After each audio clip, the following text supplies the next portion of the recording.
यहाँ नहीं रही, तब्दीलियां क्यों निकाला मुझे? तो हम आपकी भी इंसेंट बजा देंगे।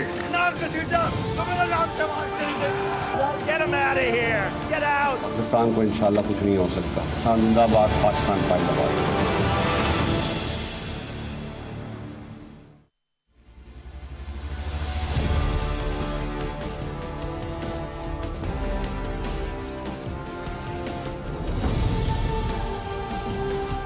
जी अस्सलाम वालेकुम। आज के प्रोग्राम में ख़ास तौर पे कराची का मुकदमा पेश करेंगे। पिछले कुछ अरसे से कराची में जो स्ट्रीट क्राइम्स हैं उनका रेट बहुत ज़्यादा बढ़ गया है, उनकी शरह बहुत ज़्यादा बढ़ गई है, जिसकी वजह से कराची के शहरी खौफ का शिकार हैं, परेशानी का शिकार हैं, घरों से निकलना उन्होंने बंद कर दिया है।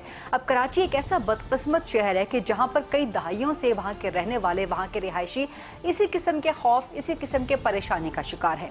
हुकूमतें आती जाती रहती हैं, हुकूमतें बदलती रहती हैं, लेकिन कराची के अवाम को तसल्ली, इस खौफ से निजात, इस परेशानी से निजात नहीं मिलती। आए रोज़ कराची में जो स्ट्रीट क्राइम्स, जो जराइम की शरह है, ज़्यादा से ज़्यादा वो तशवीशनाक हद की तरफ बढ़ती चली जा रही है और लोगों की जानें इन स्ट्रीट क्राइम्स में, इन जराइम में लोगों की जानें जा रही हैं। तो कराची के हालात आखिर ठीक क्यों नहीं होते, ठीक क्यों नहीं करने दिए जाते? कराची जिसके बारे में कहा जाता है कि पूरे मुल्क को पालता है, पूरे मुल्क की मईशत की रीढ़ की हड्डी है, यहाँ से पूरे मुल्क को जो है वो एक ख़जाना मुहैया होता है, लेकिन क्या वजह है कि उसी शहर के रिहायशी, उसी शहर के जो बासी हैं वो अपने ही शहर के अंदर खौफज़दा हैं और सुकून की ज़िंदगी गुजारने के काबिल नहीं हैं। सिर्फ यही मामला नहीं है, अभी चंद दिन पहले आपने खबरें सुनी होंगी कि मुत्तहिदा कौमी मूवमेंट कराची समेत सिंध की एक बड़ी सियासी जमात है जो इस वक्त वफाकी हुकूमत की भी इत्तेहादी है। अब इंटरेस्टिंग सिचुएशन ये है कि पीपल्स पार्टी की सिंध में हुकूमत है जिसकी मुत्तहिदा कौमी मूवमेंट एलाई है फेडरल गवर्नमेंट में, लेकिन उसी MQM के कारकुनान की जो कि लापता थे पिछले कई सालों से, उनकी लाशें मिली हैं, जिसके ऊपर फिर MQM ने बड़ा शदीद एहतजाज भी किया। तो ये कराची में क्या एक नई वेव स्टार्ट हो गई है, क्या एक नया खौफनाक किस्म का ट्रेंड स्टार्ट हो गया है? क्या लोगों को, इस शहर के बासियों को खौफ और दहशत में मुब्तला करना इसका मकसद है? और क्या वजह है कि दो जमातें जो कि इस शहर की ओनरशिप लेती हैं, पाकिस्तान पीपल्स पार्टी और मुत्तहिदा कौमी मूवमेंट, और जैसे मैंने पहले कहा कि दोनों फेडरल गवर्नमेंट में एलाइज भी हैं, दोनों इस वक्त एलाइज हैं, क्या वजह है कि ये दोनों पार्टीज जो कि ओनरशिप लेती हैं इस शहर को सुकून फराहम नहीं कर पा रही हैं? क्या वजह है कि इनके दरमियान कोई वर्किंग रिलेशनशिप नहीं है, ख़ासतौर पर सिंध गवर्नमेंट जो कि पीपल्स पार्टी की है? क्या वजह है कि कराची के शहरियों को तहफ़्फ़ुज़ नहीं दे पा रही है? और ये मसला, जैसे मैंने पहले भी कहा, कोई आज का नहीं है, कई दहाइयों का, कई सालों का ये मसला है। तो क्या वजह है? क्या हुकूमत कंट्रोल नहीं कर पा रही है, पीपल्स पार्टी की हुकूमत कंट्रोल नहीं कर पा रही है? क्या मुत्तहिदा कौमी मूवमेंट इत्तेहादी होने के बावजूद पीपल्स पार्टी से अपनी बातें, अपने कारकुनान का तहफ़्फ़ुज़, अपने शहर के बासियों का तहफ़्फ़ुज़ यकीनी नहीं बनवा पा रही है? खला कहाँ पे है, खामी कहाँ पे है? इसकी आज निशानदेही करेंगे प्रोग्राम में, और इसकी रेमेडी क्या है, इसका हल क्या है, ये जानने की कोशिश करेंगे। सो आज बड़े ज़बरदस्त गेस्ट्स मेरे साथ प्रोग्राम में मौजूद होंगे, पॉलिटिकल भी होंगे और जो एक्सपर्ट्स हैं इस फील्ड के जराइम की बेखकनी करने के हवाले से, और इस मामले की नब्ज़ पे जिनका गहरा हाथ है, जिनको पता है कि असल प्रॉब्लम कहाँ है, रूट कॉज क्या है और उसके लिए रेमेडी क्या की जा सकती है। सबसे पहले मुत्तहिदा कौमी मूवमेंट से मेरे साथ मौजूद हैं मरकज़ी सरकर्दा रहनुमा हैं उनके सलमान मुजाहिद बलोच साहब, इसके अलावा जमील यूसुफ साहब मुझे ज्वाइन कर रहे हैं, साबिक चीफ रह चुके हैं CPLC के, और शरफुद्दीन मेमन साहब जो कि साबिक मुशीर दाखिला सिंध रह चुके हैं और साबिक चीफ CPLC के भी रह चुके हैं। सलमान मुजाहिद बलोच साहब, पहला सवाल आपसे, क्योंकि आप करता धरता हैं इस शहर के सियासी एतबार से, आप लोग आवाम को जवाबते हैं। ठीक है, आपके कारकुनान की भी लाशें मिली हैं, बहुत अफसोसनाक अमर है ये। सो इस पर मुत्तहिदा कौमी मूवमेंट का क्या मौक़िफ़ है? और दूसरा, आप लोग इस शहर के करता धरता हैं, आप लोग हुकूमत करते रहे हैं, अभी भी जो हुकूमत कर रही है पार्टी उसके साथ आप एलाई हैं, लेकिन क्या वजह है कि आपकी तरफ से पीपल्स पार्टी के साथ मिलके इस शहर के बासियों को एहसास तहफ़्फ़ुज़ नहीं मिल पा रहा? सलमान साहब। जी बहुत शुक्रिया गरीदा साहिबा, आपको और आपके व्यूअर्स को अस्सलाम वालेकुम। देखें, इस शहर कराची का नोहा ये है गरीदा साहिबा कि कभी भी इस शहर कराची को 100% ऑनरशिप नहीं मिली या नहीं लेने दी गई या नहीं दी गई।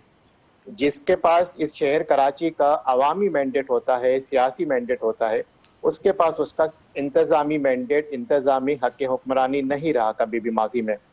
कम टू द पॉइंट कि जो एक रिसेंट वेव आया है पिछले चंद माह से शहर कराची में स्ट्रीट क्राइम के हवाले से, जिसमें तकरीबन 6 से 8 माह में तकरीबन 800 अफराद, जिसमें बेशतर नौजवान हैं, खवातीन हैं, बच्चे हैं, उनको बेदर्दी से दरिंदगी के साथ इन लुटेरों ने, रहजनों ने, दरिंदों ने, कातिलों ने, डाकुओं ने सरेआम कत्ल कर दिया। लेकिन पुलिस के कहाँ पे जूं तक भी नहीं रहेंगी।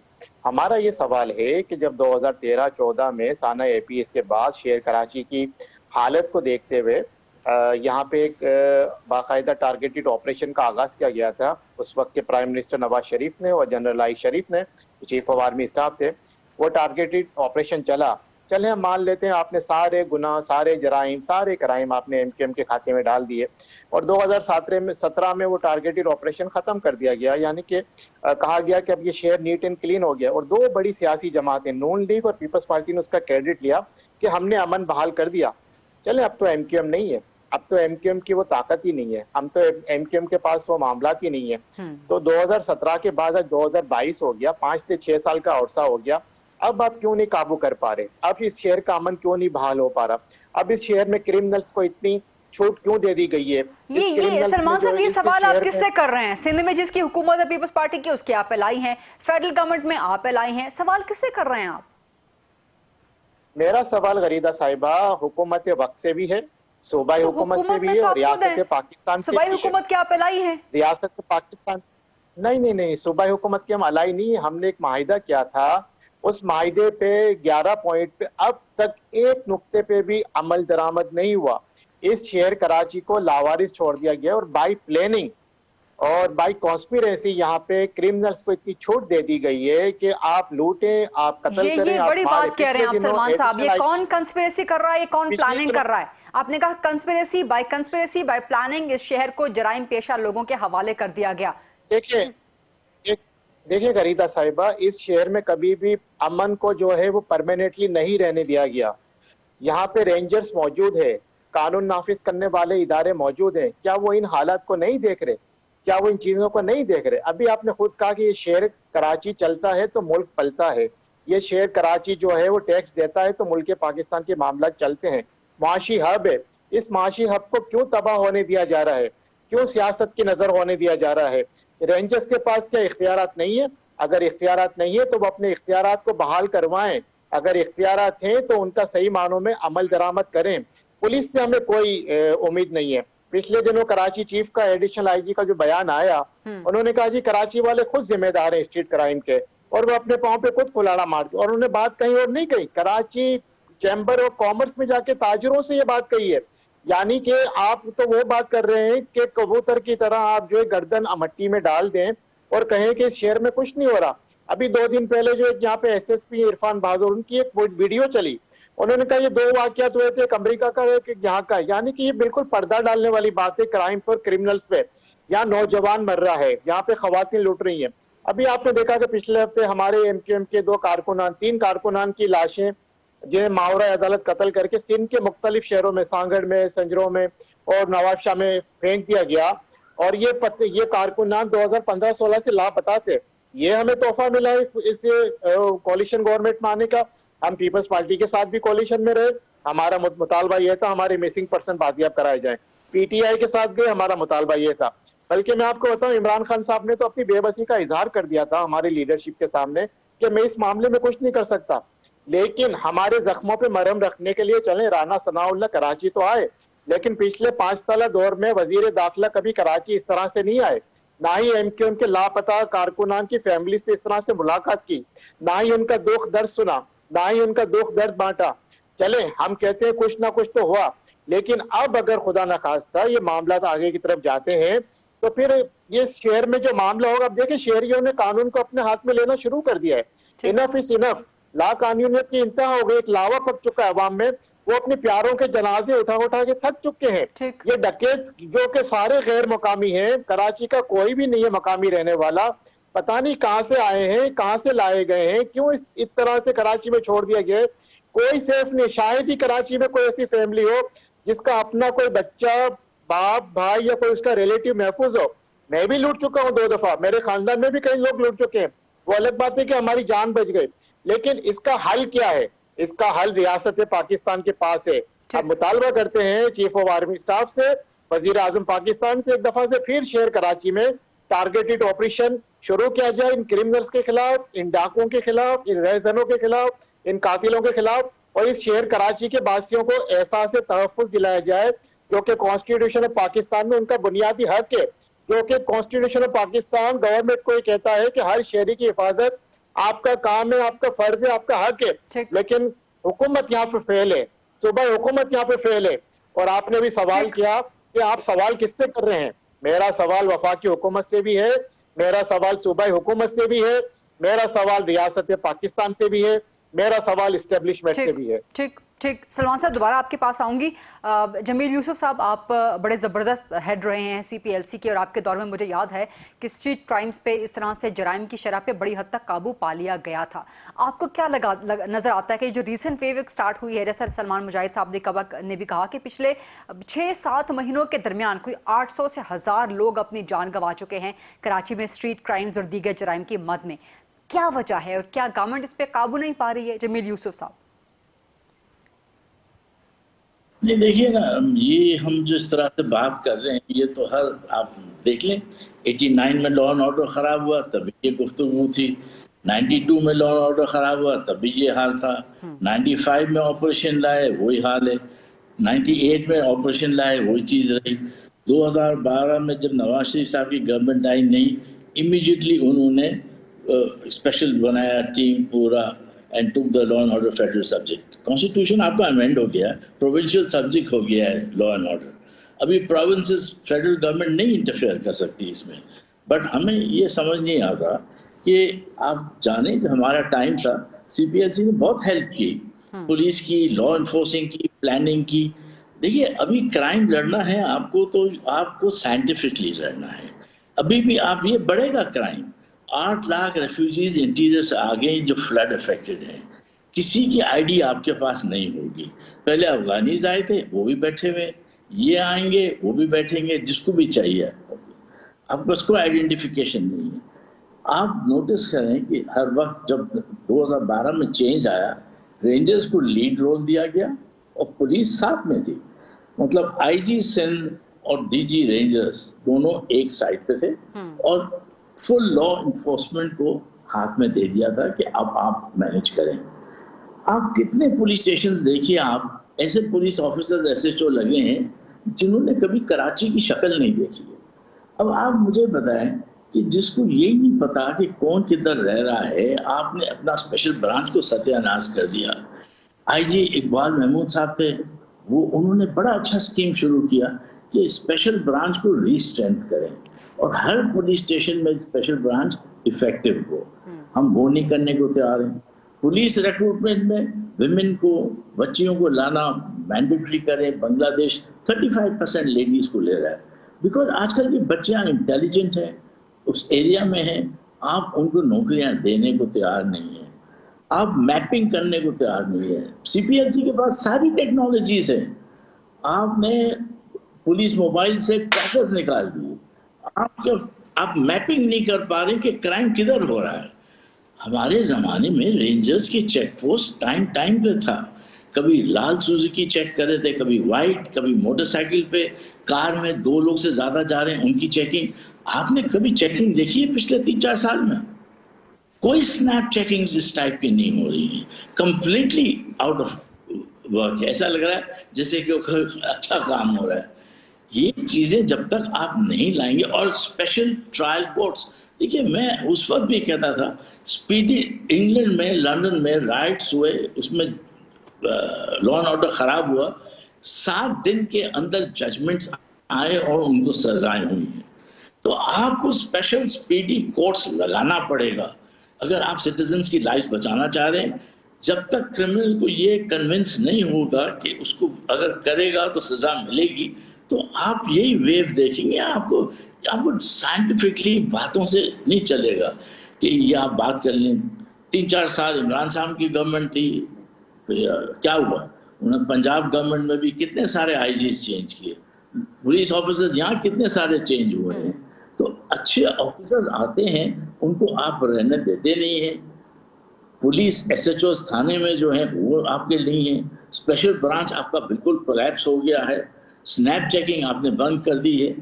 आपके पास आज कोर कमांडर साहब जो हैं वो हैं जो DG रेंजर्स थे, जिनके टाइम पे बेहतरीन ये ऑपरेशन कंडक्ट किया गया था।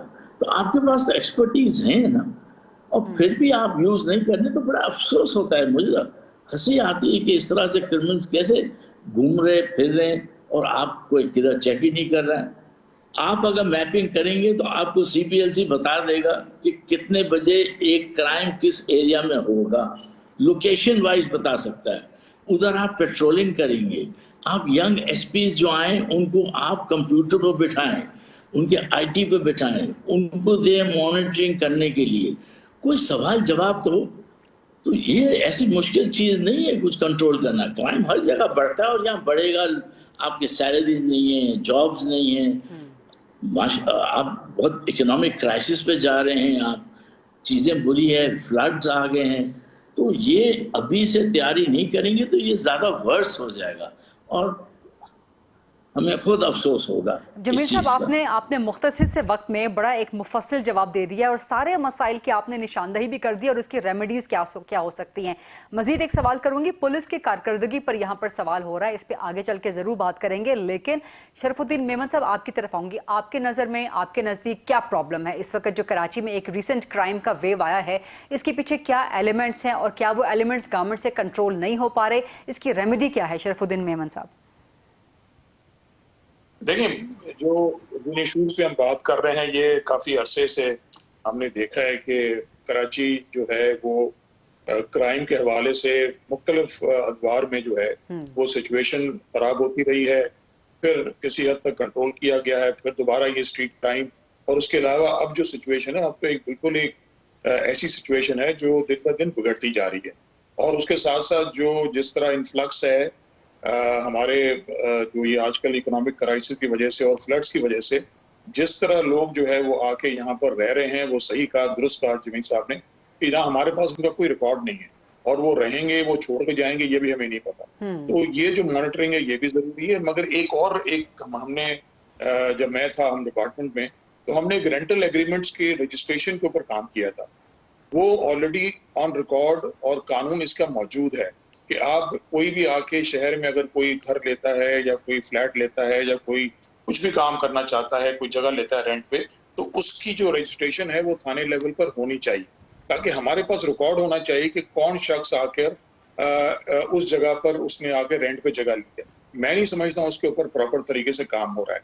अभी भी हमारे प्रोविंस में होम मिनिस्ट्री जो है वो हमारे CM साहब के पास है, तो यहाँ पर एक मुस्तकिल तौर पर होम मिनिस्टर भी जरूरी है ताकि वो बिल्कुल फोकस होकर इसके ऊपर काम करे। तो ये जब तक इस तरह इन चीजों पे काम नहीं करेंगे, नेबरहुड केयर का कॉन्सेप्ट जो था वो हमने स्टार्ट किया था जमील साहब के एरिया जहाँ वो रहते थे, अभी वो बड़ा सक्सेसफुली वहाँ काम कर रहा है। तो वो नेबरहुड केयर के प्रोजेक्ट जो है वो पूरे शहर में हमने फैलाना था, तो CPLC के अंडर में वो काम कर रहा था। अभी भी हमें कम्युनिटी पुलिसिंग की तरफ जाना होगा और हमें जो इलाके हैं उनको हमने ऑन बोर्ड लेना होगा और उनका जो है उनका राब्ता पुलिस के साथ और उनको पार्टिसिपेट करना होगा उनके साथ। तो ये चीजें जो है ना, ये अगर आप इस तरह काम करेंगे, पैच वर्क में काम करेंगे, क्राइम बड़ा। और स्नैप चेकिंग की जो बात हो रही है, तो स्नैप चेकिंग होती जरूर है, मगर हमने ये देखा है कि वो स्नैप चेकिंग जो है पुलिस वाले वो रोकते हैं और वो पैसे लेके वो छोड़ देते हैं। मोटरसाइकिलों को ज्यादा टारगेट करते हैं, गाड़ी वालों को कम टारगेट करते हैं। मगर जो प्रॉपर चीजें ग्राउंड पर हमें नजर आती हैं, मैं समझता हूँ ये नाकाफी है। सेफ सिटी के एक प्रोजेक्ट था सिंध गवर्नमेंट का, वो उन्होंने ग्राउंड पर उसको लॉन्च करना था। मुझे बताएं वो कहाँ पर है, उस पर कोई बात ही नहीं कर रहा। वो सेफ सिटी यही कराची के लिए हमने बात कर रहे थे। कैमरा की जो कैपेसिटी उसको बढ़ाना था, कैमरा के नंबर्स ऑफ कैमरास बढ़ाने थे, नफरी बढ़ानी थी और साइंटिफिक लाइंस पे जाके काम करना था शहर को।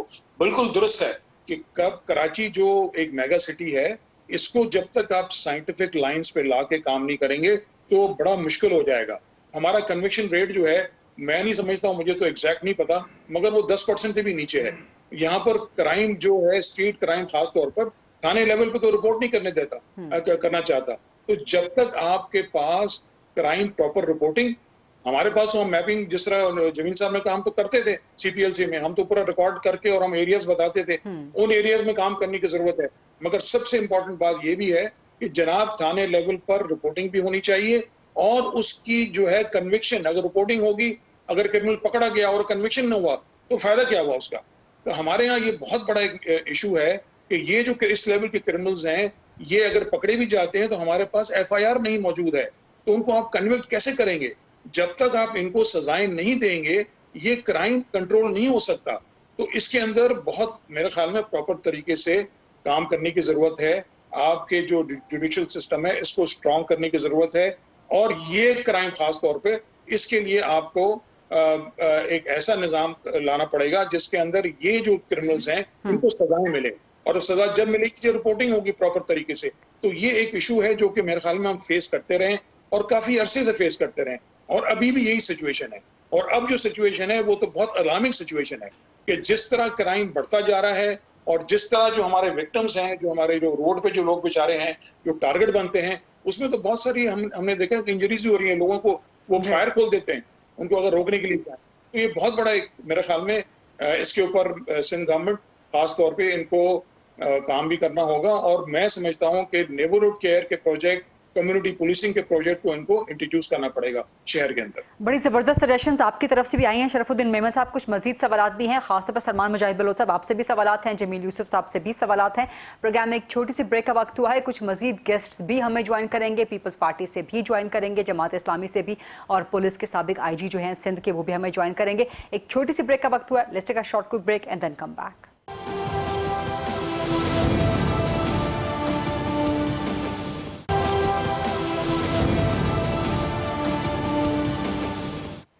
जी welcome back after the break. आज हम कराची के मुकदमे के हवाले से बात कर रहे हैं। इस शहर का कोई वाली वारिस है या नहीं है, ये सबसे बड़ा सवाल है, क्योंकि पिछले कुछ अरसे में, पिछले कुछ महीनों में कराची में जराइम की शरह, स्ट्रीट क्राइम्स की शरह जिस तरह से बढ़ी है वो बहुत खौफनाक हद तक है। सो इस सेगमेंट में प्रोग्राम के डिबेट को थोड़ा सा और आगे बढ़ाएंगे। पहले सेगमेंट में हमने एक्सपर्ट्स के साथ बात की थी, इस सेगमेंट में जो सियासी करता धरता हैं, जो पॉलिटिकल स्टेक होल्डर्स हैं इस शहर के, उनसे बात करेंगे। और मेरे साथ मौजूद हैं पाकिस्तान पीपल्स पार्टी के सीनियर मरकजी सरकर्दा रहनुमा जनरल अब्दुल कादिर बलोच साहब, साबिक वफाकी वजीर रह चुके हैं, जमात इस्लामी से सीनियर सरकर्दा मरकजी रहनुमा हाफिज नईमुर रहमान साहब, और मुत्तहिदा कौमी मूवमेंट के भी सीनियर सरकर्दा मरकजी रहनुमा सलमान मुजाहिद बलोच साहब। हाफिज नईमुर रहमान साहब, आपके नज़दीक कराची का मसला इस वक्त क्या है? पिछले 6-8 महीनों में जो कराची में जराइम में बेतहाशा इजाफा हुआ है, जिस तरह से लोगों की जानें जा रही हैं, और लग रहा है कि बराए नाम हुकूमत है, सिर्फ कोई हुकूमत की रिट इस शहर में नजर नहीं आ रही है। मसला कहां पे है? इसको सॉर्ट आउट किस तरह किया जा सकता है? हाफिज नईमुर रहमान साहब। देखें, एक तो सीधी बात यह है कि सूबाई हुकूमत इसकी जिम्मेदार है कि अगर जराइम की शरह में इजाफा हो रहा है, स्ट्रीट क्राइम्स में इजाफा हो रहा है, और पिछले साल के मुकाबले में इस साल 30% तक इजाफा हो रहा है, तो सीधी बात है बुनियादी जिम्मेदारी तो सूबाई हुकूमत की है। उनके पास पूरे इख्तियारात हैं, पूरी ताकत है, उनके पास पुलिस है, उनके पास रेंजर्स है, उनके पास लॉ इन्फोर्सिंग एजेंसीज हैं। दूसरी बात यह है कि ये क्यों हो रहा है? इसलिए हो रहा है कि नीचे से लेकर ऊपर तक करप्शन है, लूटमार है, और पुलिस में भी सियासी बुनियादों पर भर्तियाँ हैं। और अफसोसनाक बात यह है कि कराची का रहने वाला कोई फ़र्द भी जो परमानेंट रेजिडेंट है, चाहे वो कोई ज़ुबान बोलने वाला हो, महाजिर हो, पंजाबी हो, सिंधी हो, पख्तून हो, लेकिन परमानेंट रेजिडेंट्स जो हैं कराची के, उनको मकामी पुलिस में भर्ती नहीं किया जाता। और अगर आप इसको इथनिक ग्राउंड्स के ऊपर देखेंगे या इलाकाई ग्राउंड्स पर देखेंगे तो आपको पता चलेगा कि मोर देन 80% लोग कराची पुलिस में कराची से ताल्लुक़ ही नहीं रखते। जाहिर सी बात है कि फिर उनका स्टेक भी नहीं होता। वो फर्द जिसके बीवी बच्चे शहर में रहते हों, वो भी स्कूल के लिए जाते हों, वो भी जो है वो उसी तरह से डाकुओं का निशाना बनते हों जिस तरह से कराची के लोग बनते हों, तो जाहिर सी बात है कि उसके बिहेवियर में और एक ऐसे फ़र्द के बिहेवियर में कि जिसका कोई लेना देना इस शहर से नहीं है, ज़मीन आसमान का फ़र्क होगा। और हम ये देख रहे हैं कि ये कराची का बहुत बड़ा मसला है जिसको एड्रेस होना चाहिए। तीसरी बात जो बहुत अहम है वो है रेंजर्स का रोल। रेंजर्स यहाँ 1989 से है। रेंजर्स ने जब अच्छे काम किए, लोगों को पकड़ा, मुजरिमों पर टारगेटेड ऑपरेशन किया, सब ने उनकी पजीराई की, अमन कायम हुआ, सब खुश हुए, सब ने रेंजर्स के लिए कहा कि हाँ भाई उन्होंने अच्छा काम किया। लेकिन इस इतनी बड़ी तादाद में रेंजर्स के होते हुए अगर खुलेआम स्ट्रीट क्रिमिनल लोगों को कत्ल कर देते हों तो हम ये नहीं सुनना चाहते कि रेंजर्स की तरफ से एक बयान आ जाए कि ये हमारे डोमेन में नहीं है। हमें नहीं मालूम कि आपके डोमेन में क्या है। अगर आपके डोमेन में नहीं है तो आप बात करें गवर्नमेंट से। अगर आप ये कहकर तो जान नहीं छुड़ा सकते कि स्ट्रीट क्राइम्स हमारे जुरिसडिक्शन में नहीं आता, तो भाई कोई आदमी अगर किसी से पर्स छीनते हुए, मोबाइल छीनते हुए, गाड़ी छीनते हुए किसी को कत्ल कर देता है तो कत्ल भी आपके डोमेन में नहीं है, कातिल को पकड़ना भी आपके डोमेन में नहीं है। ये वो बुनियादी सवाल है जो कराची के 3 करोड़ से ज्यादा लोगों का सवाल है। इस सवाल का जवाब या तो हुकूमत के पास है या रेंजर्स के डीजी के पास है। इनको इस मसले को हल करना चाहिए। इख्तियारात का मसला है तो इख्तियारात लीजिए, हमें अमन चाहिए।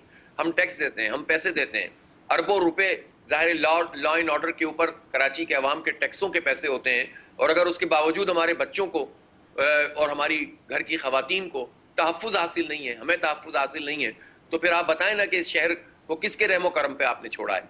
इसलिए हमारा मसला ये है कि यहाँ अमन कायम होना चाहिए। मैं एक और बात ये बताना चाहता हूँ कि मनशियात के अड्डे हों, जुए के अड्डे हों या स्ट्रीट क्राइम्स हों, थाना इसमें बुनियादी रोल अदा करता है। अब बात यह है कि थानों और उससे ऊपर एसपी और एसएसपी और फिर डीआईजी और फिर उससे ऊपर आईजी और अगर सीएम, यहाँ के बारे में यह आम तासुर बन जाए कि करप्शन का और रिश्वत का एक पूरा नेटवर्क है जो यहाँ से चलता है, तो उसके नतीजे में ज़ाहिर क्रिमिनल्स नहीं पकड़े जाएंगे। फिर आपके पास अगर क्रिमिनल पकड़ा भी जाता है तो आपके पास कोई ऐसा निज़ाम मौजूद नहीं है कि उसकी प्रोसिक्यूशन प्रॉपर तरीके से हो सके, और इसके नतीजे में फिर मुजरिम छूट जाते हैं और मजीद ताकत के साथ सामने आते हैं। देखें, अगर कोई आदमी किसी का मोबाइल छीन रहा है और जरा सी रेजिस्टेंस पर गोली चला रहा है, इसका मतलब है कि वो कॉन्फिडेंट है, इसका मतलब है कि उसको मालूम है कि वो पकड़ा नहीं जाएगा। पकड़ा जाएगा तो छोड़ दिया जाएगा, उसके खिलाफ कुछ नहीं हो सकेगा, वो जेल भी जाएगा तो एक नए नेटवर्क के साथ उसका इल्हाक हो जाएगा। इसलिए हम ये समझते हैं कि इन चीजों को एड्रेस करना होगा। कराची को ऐसे नहीं छोड़ा जा सकता। ये आज भी इन गए गुजरे हालात में कराची पाकिस्तान की मईशत चला रहा है, 54% एक्सपोर्ट कर रहा है, 67% रेवेन्यू जनरेट कर रहा है, टैक्स दे रहा है, पिछले साल के मुकाबले में 42% ज्यादा टैक्स जमा कराया। तो आप इस मेट्रोपॉलिटन कॉस्मोपॉलिटन सिटी को इसी तरह से कातिलों के और स्ट्रीट क्रिमिनल के रहमो करम पे छोड़ेंगे? ये सवाल सब लोगों के लिए, एस्टेब्लिशमेंट के लिए भी है कि उनको भी देखना होगा कि जब आप बाकी मामलात के अंदर दिलचस्पी रहते हैं तो फिर कराची के लॉ एंड ऑर्डर के हवाले से और कराची के लोगों को तहफ़्फ़ुज़ देने के हवाले से भी उन्हें दिलचस्पी भी लेनी होगी और प्रूव भी करना होगा कि सबका इंटरेस्ट कराची में है। Very interesting point. हाफिज साहब, मैं चाहूंगी कि थोड़ी देर आप मजीद हमारे साथ प्रोग्राम में तशरीफ रखिए। मैं अब्दुल कादिर बलोच साहब को डिस्कशन में इन करना चाहूंगी। जनरल साहब, आपको आवाज आ रही है मेरी? जी बिल्कुल क्लियर आवाज। जनरल साहब, the buck stops with you. इस वक्त हाफिज नईम साहब ने जो बातें की, सलमान मुजाहिद उस पार्टी से हैं जो कि आपकी एलाई है फेडरल गवर्नमेंट में, सब लोग आपकी तरफ जिम्मेदारी पिन पॉइंट कर रहे हैं कि जी आप लोग, आपकी पार्टी इस वक्त हुकूमत में है और इस वक्त कराची का हाल देखें कि क्या हो रहा है। जनरल साहब। बिस्मिल्लाहिर्रहमानिर्रहीम। हाफिज साहब माशाल्लाह बहुत अच्छा उनका व्यू पॉइंट होता है, काफ़ी बहुत अच्छी इंफॉर्मेशन इनके पास होती है। जनरली हमारे सियासत में हमने ये बात देखी हुई है कि जो पार्टियां मुखालिफ में होती हैं तो वो बाकी दाएं बाएं सोचे बगैर सारे का सारा इल्ज़ाम थोप देते हैं हुकूमती पार्टी के ऊपर, और इसमें कोई शक नहीं है कि जिम्मेदारी बुनियादी तौर पर लैंड ऑर्डर की जिम्मेदारी हुकूमती पार्टी की होती है, और हुकूमती पार्टियों में सूबाई हुकूमत की जिम्मेदारी होती है बेसिकली लैंड ऑर्डर को मेंटेन कर लेना। पीपल्स पार्टी की हुकूमत है, इल्ज़ाम उन्होंने क्लियर कट पीपल्स पार्टी के ऊपर डाल दिया। मैं ये नहीं कहूँगा कि पीपल्स पार्टी जिम्मेदार नहीं है, मैं कभी भी ये नहीं कहूँगा कि पीपल्स पार्टी आइडियल तरीके से डिलीवर कर रही है, लेकिन जितना वो जोर लगा सकते हैं, जितनी उनमें इस्तात है, उसके मुताबिक वो कार्रवाई करते हैं। कुछ और अवामिल हैं, मैं हाफिज साहब से रिक्वेस्ट करूंगा कि उनको जरूर कंसिडर करें। एक उफ्ताद मुल्क के ऊपर पड़ी है बहुत बड़ी सैलाब की, और सैलाब के नतीजे के तौर पर जनूबी पंजाब और पूरे का पूरा सिंध पानी के नीचे डूबा हुआ है। लोगों की रोजगार छिन गई है, लोगों का आटा, लोगों का राशन, लोगों का हर चीज छिन गया है। समझ नहीं आती है लोगों के जाएं तो किधर जाएं। डेली मजदूरी करने वाले लोग, जमीनों पे काम करने वाले हारी, उनको समझ नहीं आ रही है, बच्चे उनके सामने बिलख रहे हैं, मर रहे हैं। तो ये एक बहुत बड़ा ग्रुप उन्हीं का ये कराची की तरफ उन्होंने मूव किया हुआ, यहाँ पर आए हुए हैं, और बहुत ज्यादातर क्राइम में इस वक्त जो नॉर्मलिटी आई है 30% की जो बात हाफिज साहब कह रहे हैं, परसेंटेज के बारे में तो उनको ज्यादा इल्म होगा, लेकिन मैं आपको इतनी बात बता देता हूँ कि इस वक्त जो अबनॉर्मलिटी पिछले 2 महीनों में आई है, इसकी मेन वजह ये फ्लड्स हैं, ये सैलाब है, ये मुसीबत है। और फिर ये बल्कि यहाँ तक भी राय लोगों ने दी है कि अगर इसको सही तौर पर इसके ऊपर काबू नहीं पाया गया तो ये मुमकिन है एक वबा की सूरत इख्तियार कर जाए और लोग खुल के सामने आए और लूटमार शुरू न कर दें। और लूटमार अभी तकरीबन कराची में लूटमार सी कार्रवाई की जा रही है और पुलिस वाले पूरे का पूरा अपना जोर लगा रहे हैं जो कुछ उनसे किया जा सकता है। और अच्छे तकड़े नामी ग्रामी किस्म के पुलिस अफसर है। गुलाम नबी साहब का बहुत अच्छा रेपुटेशन है, ओडो साहब का बहुत अच्छा रेपुटेशन है। बहरहाल ये पूरी अपना जोर लगा रहे हैं। लेकिन एक बात और मैं जरा कहना चाहूँगा हाफिज साहब के इंफॉर्मेशन के लिए, मैं चूंकि खुद डीजी रेंजर रहा हूँ तो मुझे रेंजर के रोल का पता है। कराची में डीजी रेंजर में था। रेंजर एक रीइंफोर्सिंग रोल में होता है। कैसी फोर्स होती है जो रीइंफोर्स करती है पुलिस को, जहाँ पर पुलिस में कोई डेफिशिएंसी आ जाए, कमी आ जाए, नफरी की कमी हो, हथियारों की कमी हो और या कहीं पर कहीं किसी पोस्ट वगैरह जगह लगाने को, उन प्लग्स को भरने के लिए रेंजर होता है। और रेंजर में कोई शक नहीं है, उनके पास इक्विपमेंट बहुत अच्छा है, गाड़ियां हैं, सब हथियार हैं, सब कुछ है। लेकिन पुलिसिंग की उनकी न ट्रेनिंग होती है न पुलिसिंग वो जानते हैं और वो एक रीइंफोर्सिंग रोल है, सिविल आर्म फोर्स है। बुनियादी रोल इनका लड़ाई के दौरान मुल्क की बॉर्डर्स की डिफेंस होती है। फर्स्ट लाइन ऑफ डिफेंस में ये होते हैं, उसके बाद फिर पुलिस फौज आ जाती है और दूसरी कार्रवाई की जाती है। तो अगर रेंजर वालों ने कोई ऐसी बात की है उनको करना नहीं चाहिए। मुकम्मल तौर पर ये अगर अमानगी में से काम करे, जब मैं अपनी बात करना जरा मुनासिब नहीं लगता है, जब हम यहाँ पर थे और डीजी रेंजर में था तो आईजी पुलिस और मैं अक्सर मेरे ऑपरेशन रूम में या उनके ऑपरेशन रूम में बैठ के हम लोग प्लानिंग करते थे और उस वक्त फिर जो काम करना होता था उस पर अमरी जामा उसको पहनाते थे। अल्हम्दुलिल्लाह मैं कह सकता हूँ कि उस दौर में लॉ एंड ऑर्डर कराची की स्ट्रीट क्राइम्स काफ़ी हद तक कंट्रोल में आ चुके थे। एमक्यूएम का भी काफ़ी हद तक वो जो मामला था वो भी सीधा हो गया था। तो ये एक अबनॉर्मल सिचुएशन है। इस अबनॉर्मल सिचुएशन का मैं ये कंट्रोल उसी सूरत में हो जाएगा जबकि रिलीफ ऑपरेशन हमारी रिलीफ रिहेबिलिटेशन हम देहातों में और जहाँ पर सैलाब आया हुआ है वो सही तौर पर होगी तो इसमें कमी आ जाएगा। अगर वहाँ पर हमारे फेलिंग्स बहुत ज्यादा बढ़ गए तो इतना मैं कहूँगा कि इसमें बढ़ने के चांसेस हैं, कम होने के चांसेस कम है। बहरहाल इसका मकसद हरगिज ये नहीं है कि सूबाई हुकूमत अपनी जिम्मेदारियों से किनारा कशी कर ले, उतना जोर न लगा ले जितना करना चाहिए या पुलिस वो एफिशिएंसी न दिखाए जो दिखाना चाहिए। इनको बल्कि बहुत ज्यादा रेंजर और पुलिस को अपनी नींद अपनी आराम को एक तरफ रखना पड़ेगा, अपनी नींदों को एक तरफ रखना पड़ेगा, रात दिन उनकी खिदमत के लिए बाहर आना पड़ेगा। राइट जनरल साहब, आप इसको लिंक कर रहे हैं सैलाब ज़दगान की बहाली, उनकी रिहेबिलिटेशन, उनका रिलीफ प्रोसेस के हवाले से। आप पीपल्स पार्टी से मौजूद हैं, सलमान मुजाहिद बलोच मुत्तहिदा कौमी मूवमेंट से मौजूद हैं, आप लोग एलाइज हैं फेडरल गवर्नमेंट में। बहुत अच्छी डिस्कशन चल रही है कराची के मामलात के हवाले से, कराची के मुकदमे को लेकर मजीद अंडरस्टैंडिंग डेवलप करने की ज़रूरत है और ये कि इस मसले का मुस्तकिल हल क्या है, इस पर मजीद बात करेंगे। एक छोटी सी ब्रेक लेते हैं, देन कम बैक।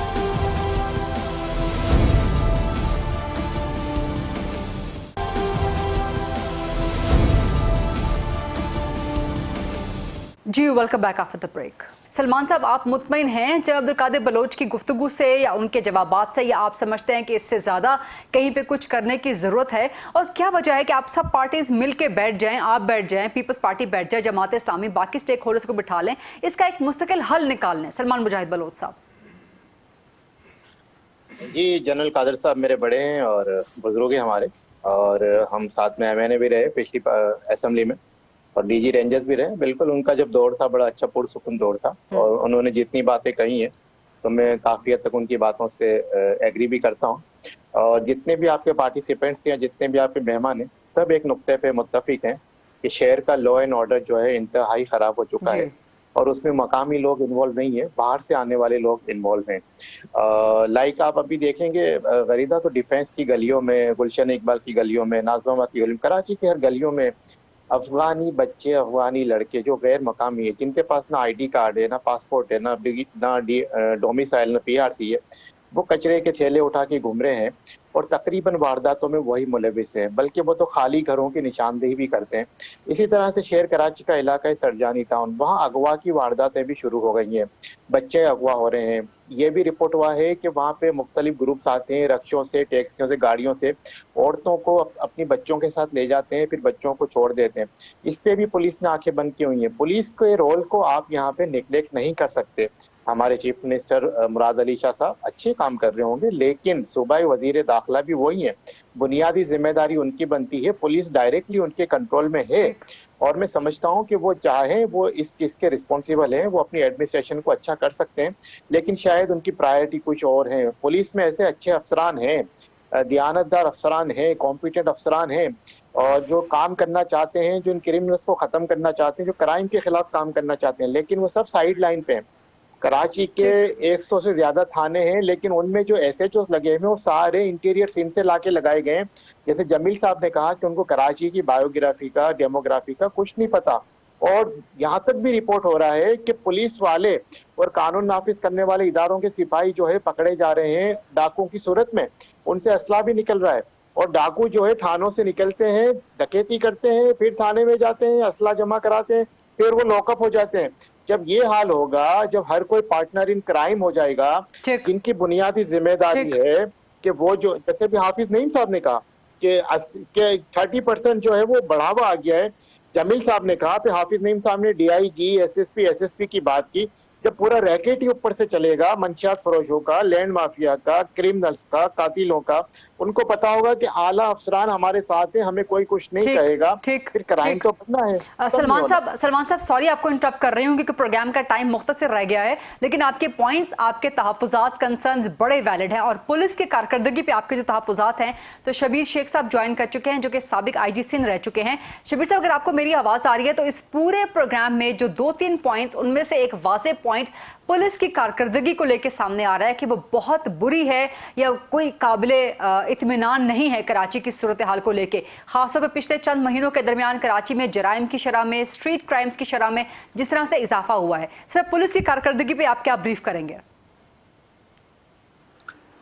इसमें यह है कि खाली पुलिस की कारकर्दगी नहीं है, ये होल सिनेरियो को देखना पड़ेगा कि क्राइम क्यों बढ़ रहा है और रिसेंटली क्यों बढ़ा हुआ है। हाँ। इसमें कोविड आ जाता है, इसमें ये आपका कराची जो है इंटरनेशनल यतीम खाना बन चुका है, जिसको कहीं जगह नहीं मिलती वो आ जाते हैं। असला कहाँ से आता है? ये असले के बगैर क्राइम नहीं होता। ये बॉर्डर से, अफगानिस्तान से असला कैसे आता है, वहाँ से नारकोटिक्स कैसे आती है, क्रिमिनल्स कैसे आते हैं, उनकी चेकआउट, वो जो बॉर्डर पे कोई चेक है, ईरानी तेल आ रहा है, वो बॉर्डर से टैंकर्स में कैसे क्रॉस करता है। ये जो चीज है ना कि लोग कहते हैं कि जी गुर्बत की वजह से लोग क्राइम करते हैं। थर में लोग गरीब हैं, लेकिन आप जाएंगे तो आपको खाना भी खिलाएंगे, अजरक भी देंगे, पहनाएंगे तो उधार लेके, लेकिन वहाँ क्राइम नहीं है, इसलिए कि वो सारे लोग वहाँ बैठे हुए एक दूसरे को पहचानते हैं, वहाँ क्राइम नहीं कर सकते। यहाँ पे कोई चेक नहीं है। पुलिस के पार्ट पे यह है कि पुलिस प्रोएक्टिव पुलिसिंग उसने छोड़ दी है। ये कि भाई जी वारदात हो गई, पुलिस नहीं पहुंची, वारदात होने से पहले पुलिस को जो है ना वो इलाके में देखना चाहिए कि यहाँ कौन लोग हैं, कहाँ से आए हैं, क्या करते हैं। होटल्स को कौन से जो है, उनको होटल्स को पहले चेक किया करते थे कमरों में कि वो कौन वहां से बाहर से आके ठहरे हुए हैं। किराए का मकान किसी ने हमारे पड़ोस में लिया है तो वो कौन है और कैसे है, वो पुलिस में रिपोर्ट करेंगे कि हमारे पास ये किराएदार आ चुका है। ये सारी चीजें जो है ना वो देखनी पड़ती है। पुलिस की एक चीज यह है कि पुलिस को टेन्योर दे दें, किसी को भी लगा दें, टेन्योर दे दें कि आपको क्राइम कंट्रोल करना है, हम आपको साल देते हैं, 6 महीने देते हैं, नहीं है तो फिर 2 साल आपको खुदे लाइन लगा देंगे। ये उनको चैलेंज दे देंगे, इंशाल्लाह ताला वो काम करेंगे। ठीक है, बहुत बहुत शुक्रिया शबीर शेख साहब, आपका बड़े आपने प्रोग्राम के आखिर में ज्वाइन किया, लेकिन अच्छा आपकी तरफ से इनपुट इसमें शामिल हुआ है। सलमान मुजाहिद बलोच साहब आपका भी बहुत शुक्रिया, चंद्र कादिर बलोच साहब आपका भी बहुत शुक्रिया, इससे पहले भी जो हमारे साथ प्रोग्राम में शामिल थे मेहमान, सबका शुक्रिया अदा करेंगे। ये था आज का प्रोग्राम, आज इंशाल्लाह कमिंग मंडे। अल्लाह हाफ़िज़।